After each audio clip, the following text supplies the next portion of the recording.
Next question देखिए, next question में कह रहा है a transparent slab of thickness D, ये एक स्लैब दिया हुआ है थिकनेस डी का, has a refractive index nz that increases with z।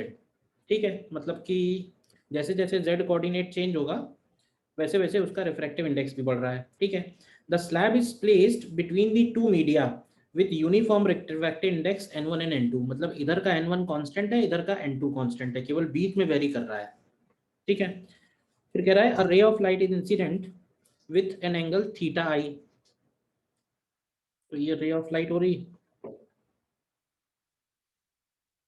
From medium 1 and emerges in medium 2 at an angle theta F with lateral displacement equal to L, ये इसका lateral displacement है। तो which of the following is are true.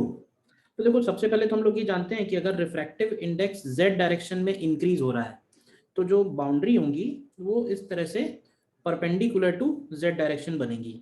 और parallel boundaries के case में हम लोग क्या कर सकते हैं, हम लोग डायरेक्टली कोई भी दो मीडियम में स्नेल्स लॉ लगा सकते हैं।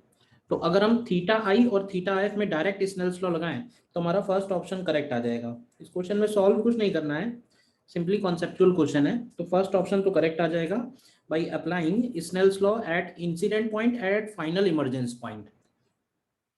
दूसरी खास बात ये है इसमें कि जो ये एल डिस्टेंस है, मतलब रे कितना डिस्प्लेस हो रही है, मतलब रे सपोज इस तरह से चेंज हो रही होगी, उसका कर्व पाथ होगा, तो ये जो कर्व पाथ है वो जेड के पे जो डिपेंडेंस आएगा उस पर डिपेंड करेगा, ना कि n2 पे डिपेंड करेगा, क्योंकि n2 तो बाद में आया ना मीडियम, भाई चेंजेस तो यहाँ पे हुए हैं। तो ये भी क्लियर हो जाएगा कि l जो होगा वो n2 से इंडिपेंडेंट होगा और z पे डिपेंडेंट होगा। तो सीधे सीधे उसमें option A C and D correct आ जाएंगे।